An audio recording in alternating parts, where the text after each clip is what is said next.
Jenbel, as always. Welcome back.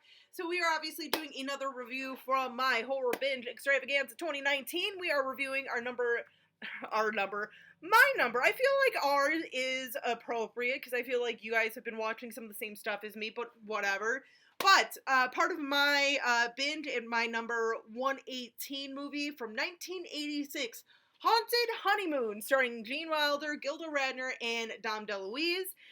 So this is, obviously this is more of a comedy and everything, but man, like, I kind of forgot how, kind of creepy is a little bit. Like, there is a couple of moments that you get a little, ooh, because, I mean, obviously we have, Gene Wilder in here, Gilda Radner and Dom DeLuise, all comedy geniuses and everything.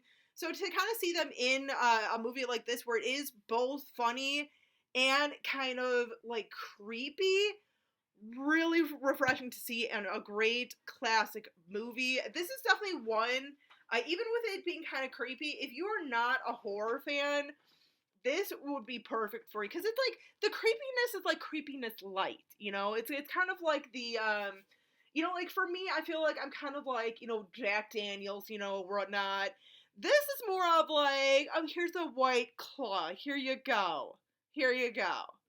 You can handle this, little pumpkins. I'm just saying. But no, basic premise is, Gilda Radner's character and Gene Wilder's character are, sweethearts. They're about to go get married. They're both like these, well-known, radio stars and everything. Because back in the day, they used to have, radio shows and everything, and like sort of like acting out different stories and everything. I mean, that was like the TV before TV. I'm just saying. So they're finishing up their last show before they go to Gene Wilder's childhood home to go get married and everything. But as they're doing a little like interview in between takes and everything, or during a commercial break, Wilder starts getting a little like nervous and like whatnot. You kind of think, okay, maybe he's a little nervous, might be getting some cold feet, so, but then, they go to the house and everything, and some strange things start happening, and what do you know, his aunt, who's played by Dom DeLuise, you just watch it to understand why Dom DeLuise is the aunt. I'm just saying, I'm not getting into it, and I don't want to spoil shit, I'm just saying. So she kind of confides in everyone at dinner, saying, hey, you know what? I know one of you is a werewolf. I know one of you want to kill me and kill my nephew, Gene Wilder, to claim the inheritance, basically.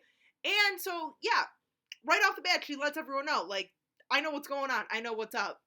The rest of the movie is kind of like the shenanigans and everything and whatnot.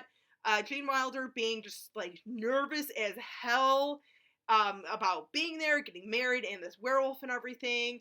And you know what, I gotta say, Gilda Radner, there's a couple of points in here, because I know, like, one of the other guests that are there is, like, hitting on Gene Wilder, and he's like, he's totally oblivious to it. He's like, oh yeah, okay, whatever, it's nice catching up, and she's all flirtatious.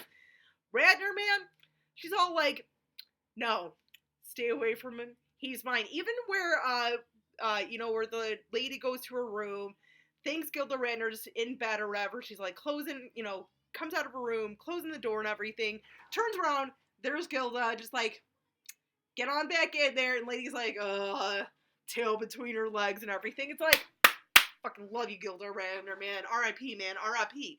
I'm just saying. No, but this is, like I said, this is a fun one.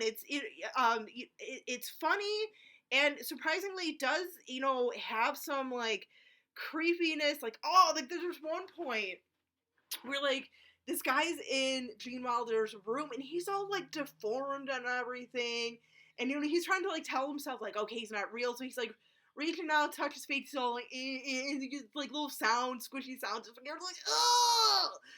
No!